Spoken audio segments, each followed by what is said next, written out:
Durante décadas, qualquer pessoa que falasse sobre criaturas não humanas era tratada como louca.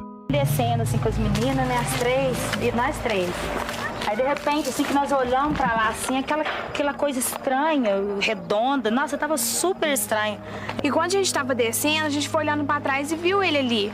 E tava na mesma posição e não mexeu nada. Tinha perna e braços normal, de um homem normal, assim. Mas o que a gente olhou direito não era assim, um homem, tinha chifres. Relatos de objetos estranhos nos céus, testemunhos militares, documentos vazados, tudo isso era colocado no mesmo lugar. Teoria da conspiração.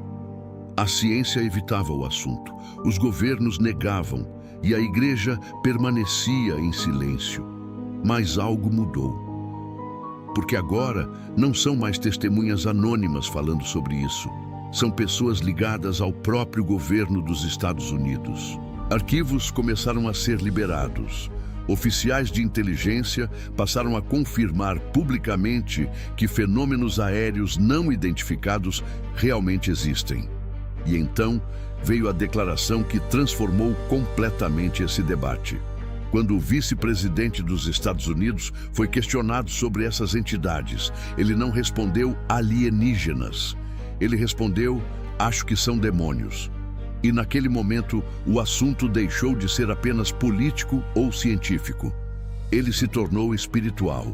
Porque se essas manifestações forem reais, então existe uma pergunta que a igreja não poderá mais evitar. O que exatamente está acontecendo? Estamos diante de criaturas de outro mundo? Ou diante de algo muito mais antigo? Algo que a Bíblia já havia alertado desde o princípio? Jesus disse que os últimos tempos seriam como os dias de Noé. E talvez o mundo esteja começando a descobrir o que isso realmente significa.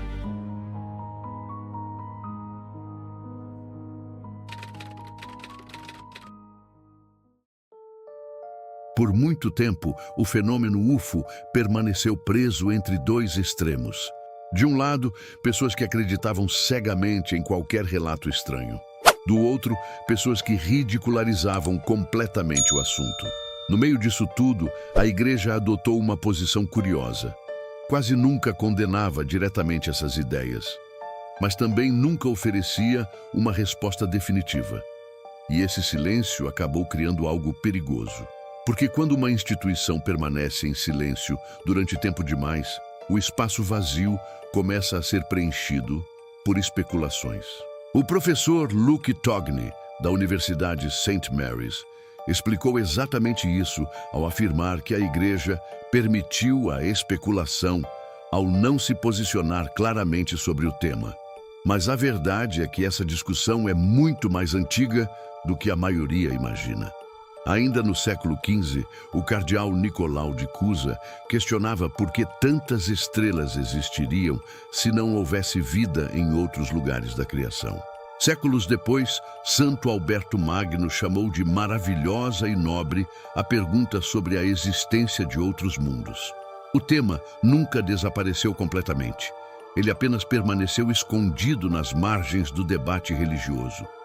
Mas em 2024, algo começou a mudar de forma acelerada. Universidades católicas passaram a discutir abertamente a possibilidade de inteligências não humanas. Documentários ligados ao meio acadêmico religioso começaram a examinar o fenômeno de maneira séria. E, ao mesmo tempo, o governo americano iniciou um processo que mudou completamente a percepção pública sobre o assunto. O Pentágono liberou arquivos envolvendo fenômenos aéreos não identificados. Oficiais militares passaram a testemunhar diante do Congresso. E a administração americana declarou publicamente que pretende fornecer máxima transparência. Pela primeira vez, o debate saiu da internet e entrou oficialmente na estrutura do governo. Porque quando governos começam a preparar lentamente a população para aceitar determinadas ideias, existe sempre uma pergunta importante: por que agora? Por que, depois de décadas de silêncio, o assunto começou a ser liberado justamente neste momento? Para muitos cristãos, essa mudança não parece acidental, parece preparação. E talvez seja exatamente isso que torna toda essa história tão preocupante. As informações divulgadas por pesquisadores ligados ao governo americano começaram a gerar um nível de inquietação que vai muito além da curiosidade sobre vida extraterrestre, porque os relatos não falam apenas sobre luzes estranhas no céu. Eles falam sobre recuperação de tecnologia não humana e, mais do que isso, falam sobre corpos. Funcionários de inteligência declararam publicamente que objetos de origem desconhecida foram recuperados ao longo dos anos. E em alguns desses casos, existiam entidades dentro dessas estruturas. Não apenas máquinas, não apenas materiais avançados, corpos, seres descritos como diferentes da humanidade. E foi exatamente nesse contexto que a declaração de J. D. Vance ganhou tanta repercussão.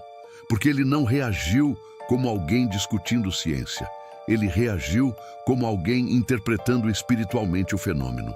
Ao afirmar que acreditava estar lidando com manifestações demoníacas, Vance trouxe para o centro do debate uma interpretação que durante muito tempo ficou restrita a grupos religiosos e estudiosos de profecias bíblicas. E talvez o mais perturbador seja perceber que essa interpretação não nasceu agora. Ela já existia muito antes de qualquer documento do Pentágono. Em Gênesis capítulo 6, a Bíblia descreve os chamados filhos de Deus se relacionando com mulheres humanas e produzindo os nefilins, criaturas híbridas, seres que não pertenciam completamente nem ao mundo humano nem ao espiritual.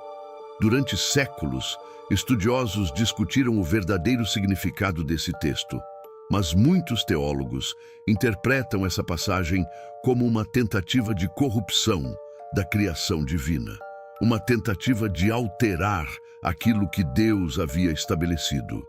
E é exatamente aqui que algumas pessoas começaram a conectar esses textos antigos com os fenômenos atuais. Porque as Escrituras repetem constantemente que seres espirituais possuem capacidade de se manifestar fisicamente. A própria carta aos Hebreus alerta que alguns hospedaram anjos sem saber. A Bíblia nunca tratou o mundo espiritual como algo simbólico ou distante. Pelo contrário, ela sempre descreveu esse mundo como ativo, presente e capaz de interagir diretamente com a humanidade. Mas existe um detalhe extremamente importante que muitos ignoram. O maior perigo talvez não esteja nas criaturas em si. O maior perigo está no possível engano. Porque a Bíblia afirma repetidamente que os últimos tempos seriam marcados por sinais, prodígios e falsas manifestações capazes de confundir até mesmo pessoas de fé. E é aqui que o debate se torna realmente sério para a igreja. Porque se fenômenos inexplicáveis começarem a ser aceitos globalmente como prova de uma nova verdade espiritual, milhões de pessoas podem estar despreparadas para discernir aquilo que estão vendo. O professor James Madden, do Benedictine College, fez um alerta interessante sobre isso. Segundo ele, pessoas acostumadas a aceitar fenômenos sobrenaturais podem se tornar vulneráveis a acreditar rapidamente em novas narrativas extraordinárias sem examinar criticamente suas origens. Em outras palavras, o perigo não está apenas em negar tudo. O perigo também está em aceitar tudo. E talvez seja exatamente nesse ponto que muitos cristãos estejam começando a perceber que o debate sobre alienígenas nunca foi apenas sobre alienígenas. Jesus declarou que os últimos dias seriam semelhantes aos dias de Noé. Durante muito tempo, muitos interpretaram essa frase apenas como referência ao pecado e à corrupção moral. Mas existe outro elemento presente naquele período bíblico que raramente recebe atenção. Nos dias de Noé, segundo a própria narrativa de Gênesis, havia uma interferência direta entre o mundo espiritual e o mundo humano. Havia uma ruptura da ordem natural da criação. E isso levou muitos estudiosos a acreditarem que a comparação feita por Jesus pode envolver muito mais do que apenas decadência moral. Talvez envolva também manifestações espirituais enganosas acontecendo novamente diante da humanidade. E se isso for verdade, então o momento atual se torna muito mais sério do que parece. Porque o mundo moderno está entrando rapidamente em uma era onde fenômenos sobrenaturais estão deixando de ser ridicularizados para começar a ser normalizados.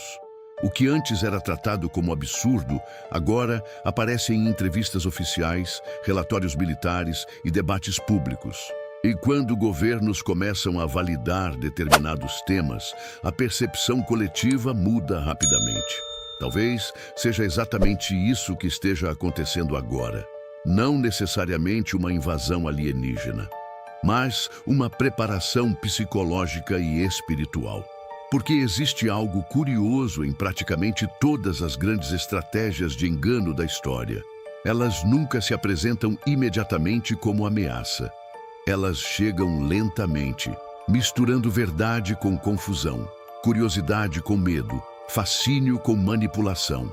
E talvez seja por isso que tanta gente dentro da igreja esteja começando a enxergar esse debate de outra forma. Não como entretenimento, não como ficção científica, mas como uma possível batalha espiritual acontecendo diante dos olhos do mundo inteiro.